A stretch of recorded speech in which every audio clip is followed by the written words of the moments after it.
Welcome, everyone. I'm Sean Dubervac. I'm the Chief Economist and Director of Research for the Consumer Electronics Association. Here we are at the 2014 International CES, and I'm here with Nolan Bushnell, who really, truly needs no introduction. The original CEO, founder of Atari, the founder of Chuck E. Cheese, together with dozens of businesses, out with a new book, Finding the Next Steve Jobs. Nolan, thank you so much for taking a minute and joining us here at CES. Hey, it's great to be here. You know, I love this show. You know, I've been going, I think, for 40 years. No, that couldn't be true. That could be true. That could be true. The show started in '67, and Atari was one of the early exhibitors here, so it definitely could be true.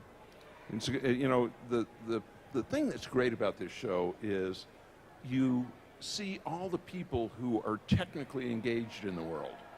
And that's, you know, sort of the early adopters and the people who have brain flexibility. It's the best.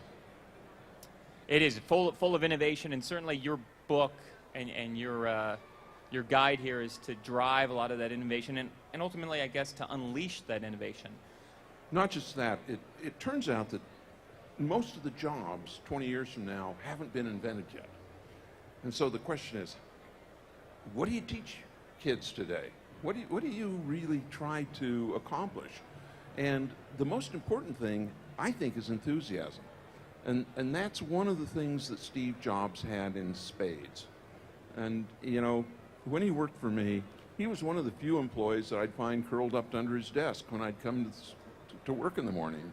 And people used to make funny statements about that he didn't ever smell very good, and you know, we didn't have showers, so if you weren't going home, you know, the rest happens. So, you know, how do you think Steve Jobs balanced that enthusiasm with focus? Because it was really a disciplined enthusiasm in many instances, and in your book, you have these just fabulous interactions with him. You open the book in Paris. You've got a housewarming party there, and Steve Jobs comes, and the next morning you guys go out to breakfast.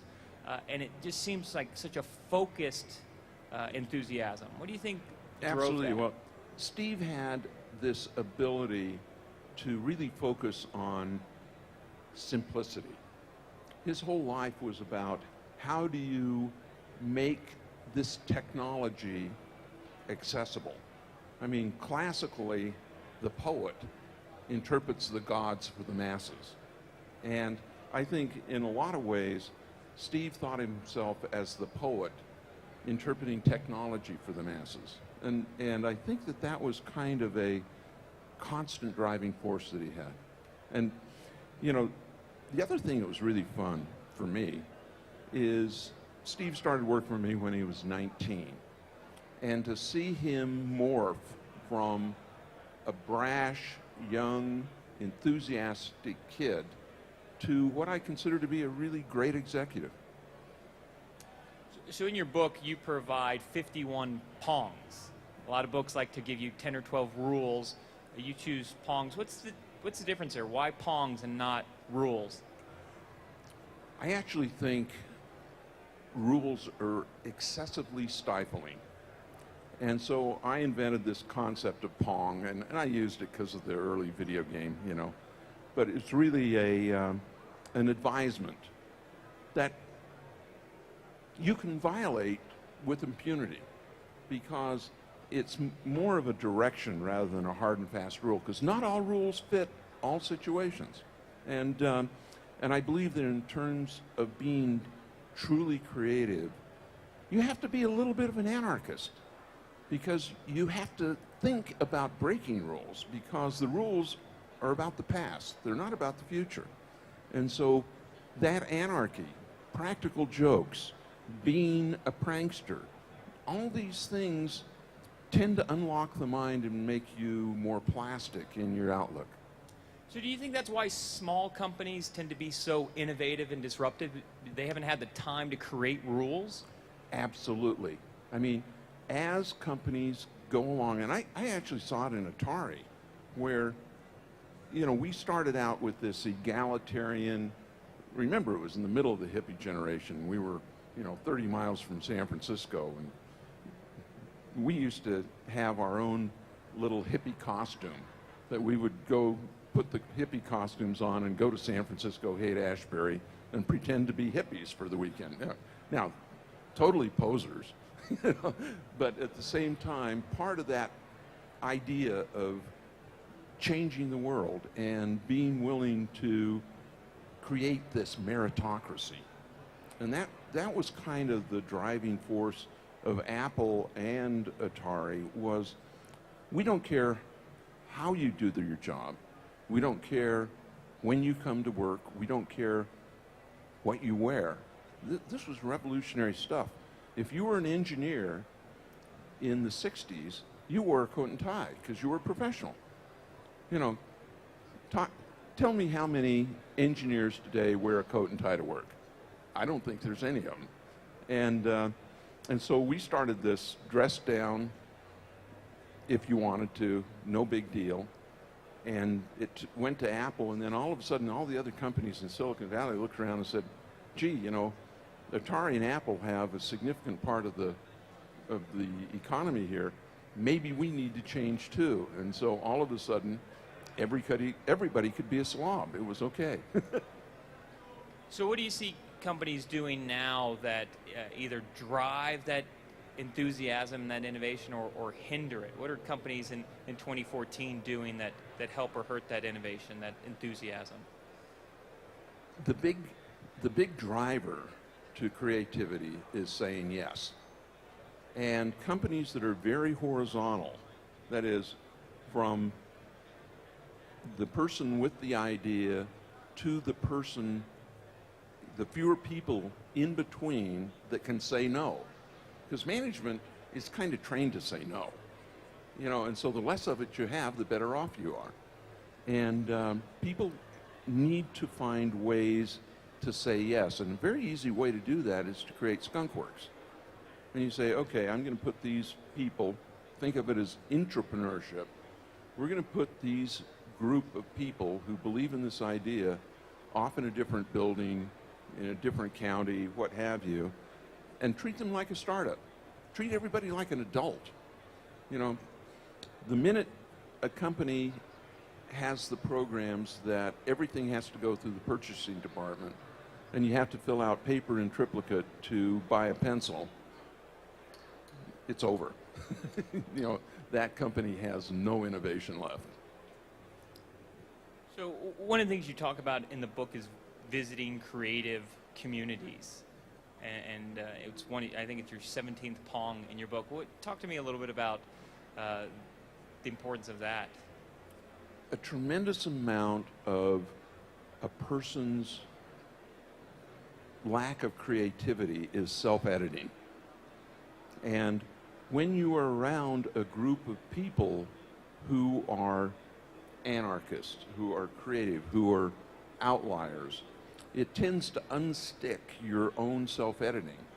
And it opens you up to the whole idea that, gee, there's really a whole bunch of different ways. And there's a whole bunch of wacky people.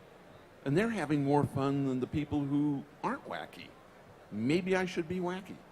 You know, it's kind of one of those things. So I believe that it's impossible to go to Burning Man without coming home with a different outlook on life.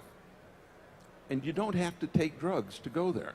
You know, you can do it totally straight. Oh, it's not as much fun, but it's one of those things that these creative communities, there's a thing called Mindshare, there's all kinds of systems around where you have collections of people that are artists and poets and technologists, and they're just having fun. Hackers Conference.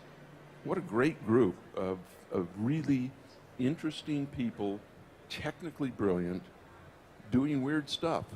I can remember one Hackers Conference where there was a contest on how to best explode a pickle. You know, that's really good stuff. And it turns out that if you get a really big, powerful capacitor, charge it up to about, 1,000 volts, 1,500 volts, discharge it instantaneously through a pickle, you can put a fine layer of pickle juice all throughout the building. So are you excited then about everything that's happening within these maker communities? Here at CES, we've got about 7,000 square feet dedicated to 3D printers alone. So we've seen just that particular part of the maker community explode here at CES in 2014. You think? Absolutely. I mean, the maker community, that's another great one. Maker fairs, where I've attended one in New York, I've attended several in Silicon Valley, and you see these 9-year-old kids making brilliant things. I mean, really brilliant things. And the enthusiasm and the excitement. And, you know, this is really, every time I go there, I say, you know, this is the future. This is why I can be optimistic.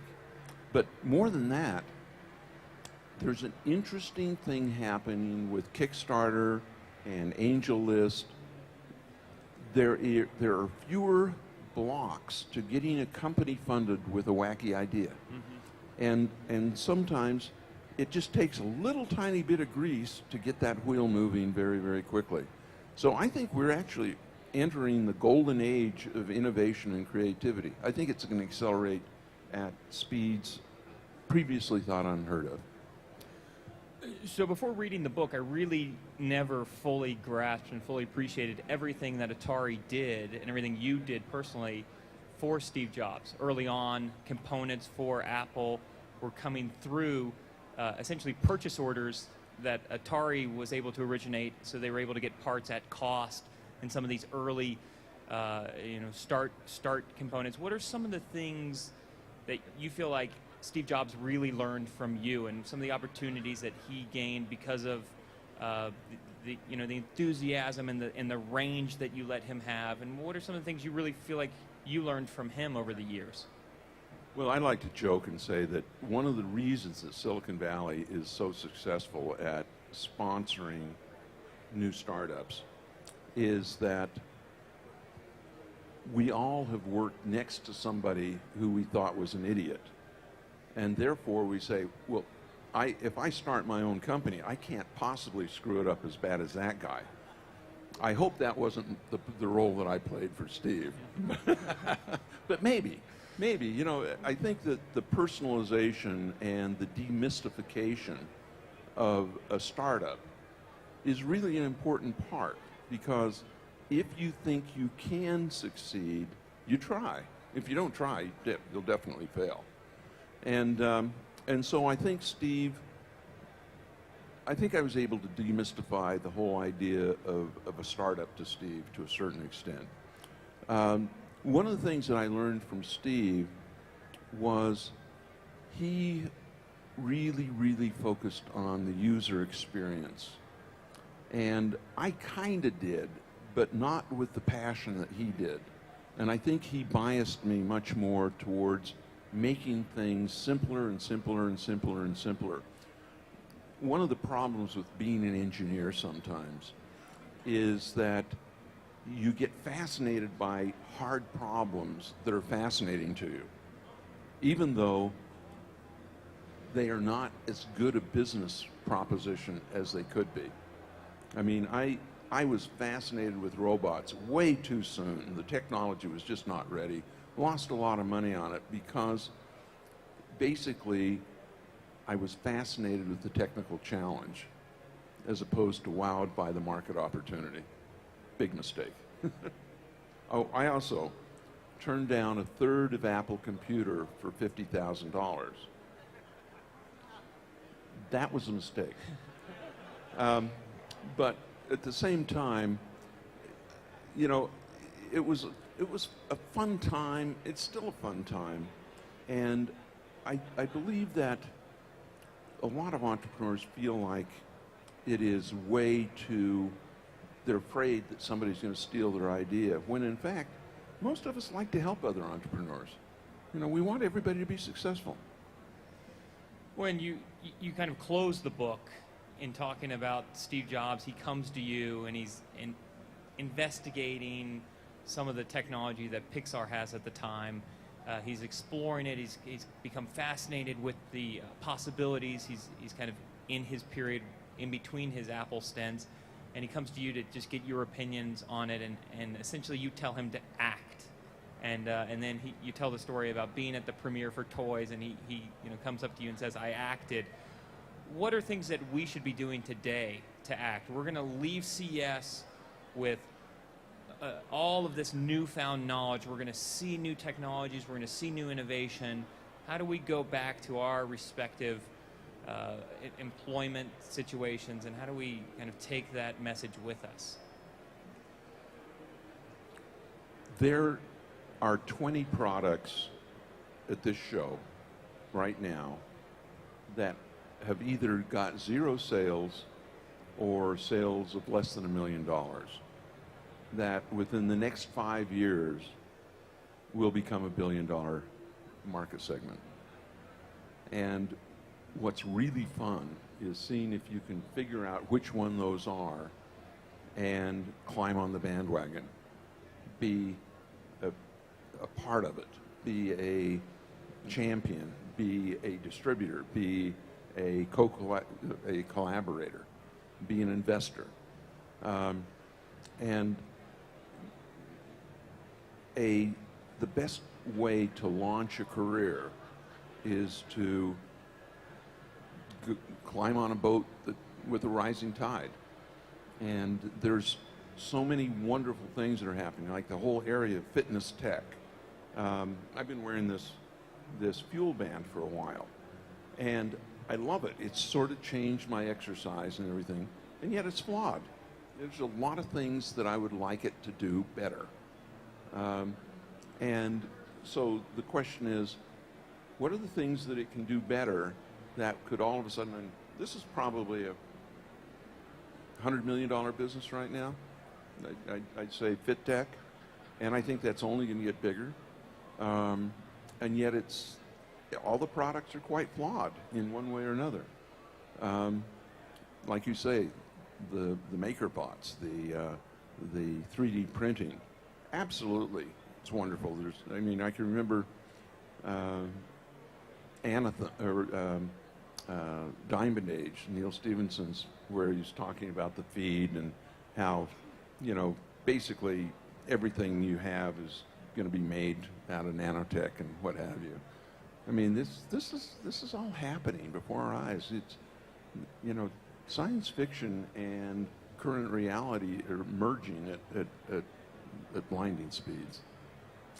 Well, Nolan, I know that you've inspired me and seen your career over the years. I'm sure you've inspired the number of people here in the audience. Finding the Next Steve Jobs, the current book. You'll be doing a signing here right afterwards. We thank you for joining us here at CES 2014. Great to be here.